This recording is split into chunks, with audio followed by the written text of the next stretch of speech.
Hello, it is such a wonderful pleasure and great honor to be with you all today, even if it's virtual, and really get to share with you some of my work that intersects with emergency management and how we address disasters. As emergency managers, I know that you all are very familiar with an increasing conversation that really started with Hurricane Katrina and picked up again in more kind of thrust, if you will, with Hurricane Harvey and then Hurricane Maria, and of course then most recently with COVID. And that is the discussion about inequalities and disasters and how we are addressing them. Much of the literature and the profession talks about inequalities and disasters like this. They say, well, disasters simply reveal the inequality. That is, society has inequality. All these different communities have lots of inequalities, and some communities are hit by natural disasters, be it a tornado or fire or hurricane, or now we're all being hit by a pandemic, right? And everyone kind of loses. The rich and the poor, privileged and unprivileged lose. But because everyone loses, the inequality is more dramatic. In other words, as I just said, disasters reveal inequality. They're not creating it, they're just showing it to us. However, much of our research actually isn't able to substantiate that. Let me explain. So historically, when we've researched disasters, we've really narrowed in to individual disasters after the fact, and we go in and we do lots of different kind of analysis to see what happens. These are really important studies. But because of it, we're only looking at those affected by disasters. And methodologically, statistically, whatever word you want to use, if we want to actually look at how disasters are impacting something like inequality, we have to use a comparative approach. So me and some of my colleagues a few years ago started this new approach where we use what we call a population-centered approach to look at disasters. That is, we look at the whole population, actually a representative sample of that population, but we look at everybody. And we are able, by looking at everyone, to find people and families who have really similar characteristics in their family structure, and their gender, and their race, and their neighborhood. The counties are very similar, all these different things that we know matter. But some of them have experienced lots of disasters, while others have not. What this comparison enables us to do is actually isolate the effect of disaster. But not only are we just looking across population, we also wanted to look across time. And by looking across time, we're really able to look in the long term. How are disasters affecting our communities? The third thing that we're able to do with our population-centered approach is we actually are able to trace people across time as they move. Now, of course, not everyone moves, but some people move. And by being able to trace them across time enables us really to be able to look more thoroughly at how disasters are affecting people. Think, for example, of people who were affected by Hurricane Katrina, moved from New Orleans to Houston, and then were affected by Hurricane Ike and then later Hurricane Harvey. Obviously, those are much later, but these individuals in this long time period had multiple instances of being affected by disasters. So our approach allows us to capture all of that and look at a more fine-grained approach of how disaster and our response to disaster, FEMA aid, local aid, all those things, insurance, etc., are affecting communities. We use this approach to look at lots of different outcomes. So outcomes like housing, where people are living, how they're moving, how their houses are affected, their jobs, their education, their income, all these different elements. But today we're going to focus on a really important outcome, and that is wealth. Now, I want to clarify what I mean by wealth. I'm a sociologist, so I'm using the sociological definition of wealth, which is the same as net worth, is what other fields sometimes call it. And that is the combination of all your assets. So assets include what's in your bank account. If you own a house or other property, how much that property is worth or is valued at, as well as other assets that you could liquidate, boats or cars or furniture that you could sell off. So all of your assets together minus your debt. And your debt is everything from a mortgage to school loans to credit card loans, car notes, etc. So this simple definition, asset minus debt, is your wealth. And why we argue wealth is so important is it has multiple implications, not only for the person, but also for their kids and their grandkids on things like housing, ability to get mortgages, on things like education, ability to get into college, further job and employment opportunities because of that education or just because of that wealth. So because of all that, sociologists have noticed that wealth is really important for well-being, particularly when we're talking about generational inequalities like racial inequality. So for this work, we're looking at how disasters are affecting wealth over time, and we're comparing people who are similar. So they even have the same amount of wealth at time one, and except some people experience the disasters and others don't. Now, given what we would expect, we went into this work expecting those who lived through disaster are going to end the time period with less wealth than those who they're similar to, who they started the same amount of wealth with, have the same kind of families, live in the same kind of neighborhoods, just because disasters are destructive and we expect people to lose from them. But in fact, when we ran all the numbers and did all our fancy statistical models, we found the opposite. On average, people who live through disasters end up with more wealth than their counterparts, so those people who are similar than them that didn't go through that disaster. Quite surprising, and obviously beckons a lot more questions. So our first question is that true for everyone? And the answer, in short, is no. So first we look at education. And when we compare people across educational outcomes, we find that those with a college education end up with a lot more wealth if they live through disasters than their college-educated counterparts that didn't live through disaster. Now, I know that's a lot of big terms I just put into a sentence. So just say it this way, that bar represents how much more money someone who lived through a disaster made, who's college educated, than their friend across the country who's college educated and real similar to them that didn't live through that disaster. Now you can see that bar is a lot bigger than those who only have an 8th grade education. A similar inequality exists between homeowners and renters, and even more striking, a similar story but slightly different is true of race. What's different here is not only are white individuals gaining more if they live through disasters than their white counterparts, when it comes to Black residents, they actually lose, again, what we would have originally expected, but is the opposite of the rest of the population. And then when we intersect this, meaning we look at people across multiple of these axes, people who have privilege along education, homeownership, and race, we see those that are white, college-educated homeowners not only make considerably more income than their counterparts who are white, college-educated homeowners who didn't live through disasters, the opposite is true of their Black and Latinx neighbors.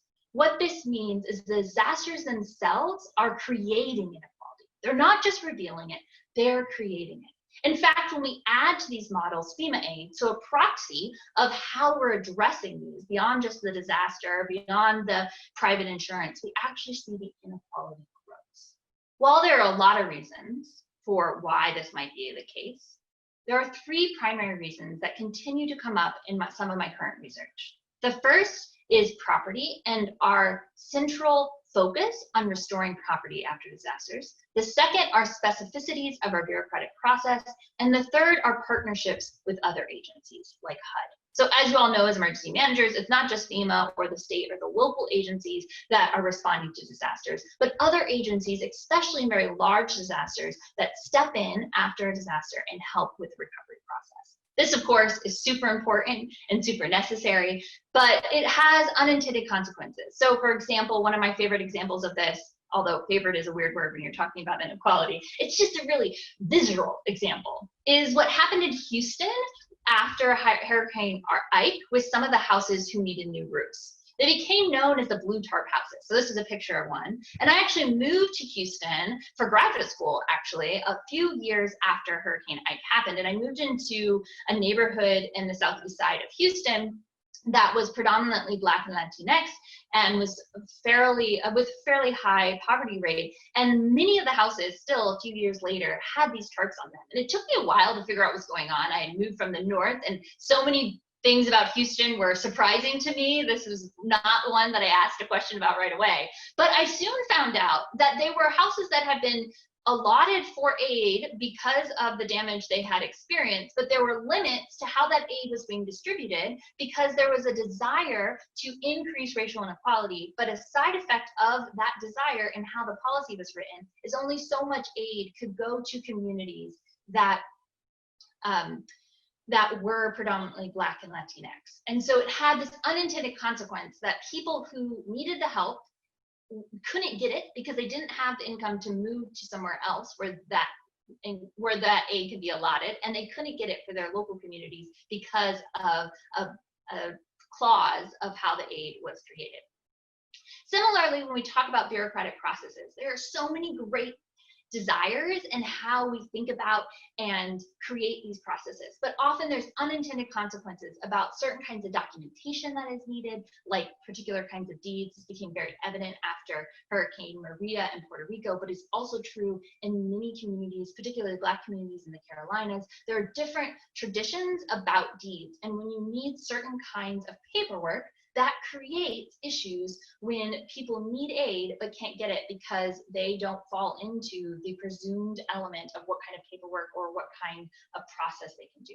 Happy to talk more about there because there's a lot to uncover. But I'm going to spend the next couple minutes just going back to that first reason, and that's the property. And to do this, I'm going to give you a very quick overview of property and appraising and how we value property in the US. And I mean very quick, so hold on.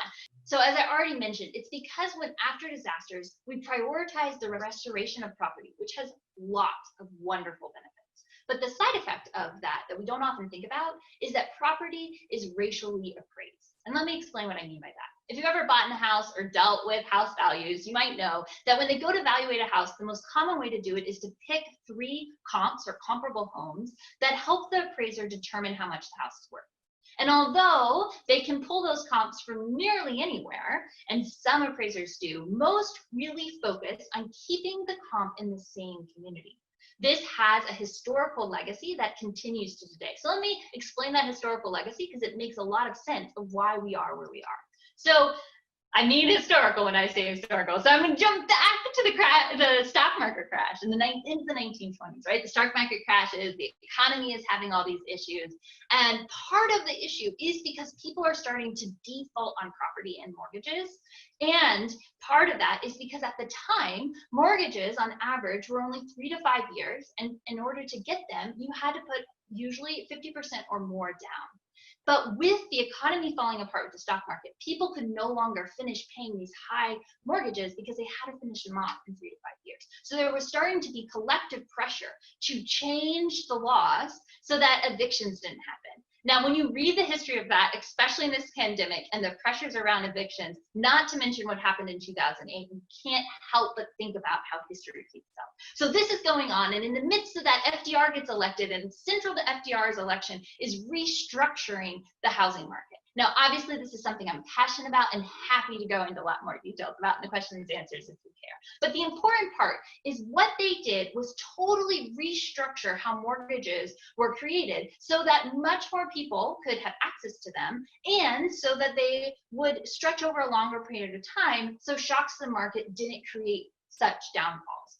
But in order to do this, they had to convince banks to change how they were loaning money. And to do that, they said, okay, we're going to insure those mortgages and we'll take the risk for if you guys default. Again, remnants of this in 2008 are all over the place. But in order to insure mortgages, they wanted to institutionalize how properties should be appraised. And so they created maps to help them do that.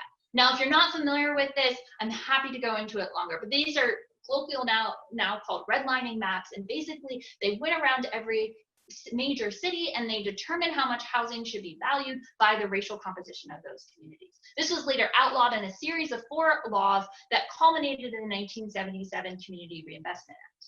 But at that point, there was no reconsidering that we shouldn't either deal with the historical legacy of appraising houses, the value of those houses by the racial composition, or address the contemporary presence of it. So no longer were you using the map specifically, but you were using this comp element that still pulled houses from racially similar areas. In fact, in some of my research with one of my colleagues, we show that in 2015, appraisers, when we interview them on the ground, are still using extremely racialized stereotypes to talk about communities like this, which is on the north side of Houston, that is a deed-restricted Latinx neighborhood. But in their head, it's more like a ghetto and should be evaluated less than the community right across the highway that is a white, middle-class, deed-restricted area that is on all accounts very similar except the racial composition. In fact, given all these interviews, we then looked at the data itself and did these models where we compared racial composition and appraising values. And because we were able to do a really comprehensive look, we were able to compare across all sorts of factors. So the second model on the graphs here, compare racial demographics across neighborhoods, including everything about the house. So the siding, the side, the bathrooms, all those kind of things. We continue to add things in the model like housing, schools and crime and parks and real estate demand. And no matter what we put in the model, we still see there's over a 200,000 gap in present day between white communities and communities of color. When we then look at this over time, we see that this has actually doubled since 1980. In fact, across the whole country, and not just in Houston, there is an increasing inequality in the ways that homes are appraised, especially when we hold constant all of these characteristics that I was just mentioning. In fact, if you compare across this time period, houses in white communities increased $225,000 more than, just added in value $225,000 on average compared to houses in communities of color that only added $31,000. So this inequality is increasing. How is this related to the disaster story I was just talking about? It's related because what's happening with these commercial appraisals is also happening after disasters. And so houses that are in communities of color are deemed as less worthy and actually getting less aid than their counterparts who are in white communities. So all of that taken together, we can dive more into the mechanisms, but what I want you to take away from this is that how we're responding to disasters, not just happenstance, is actually creating more inequality, and we need to think about and address how our actions are contributing to those larger issues. Thank you.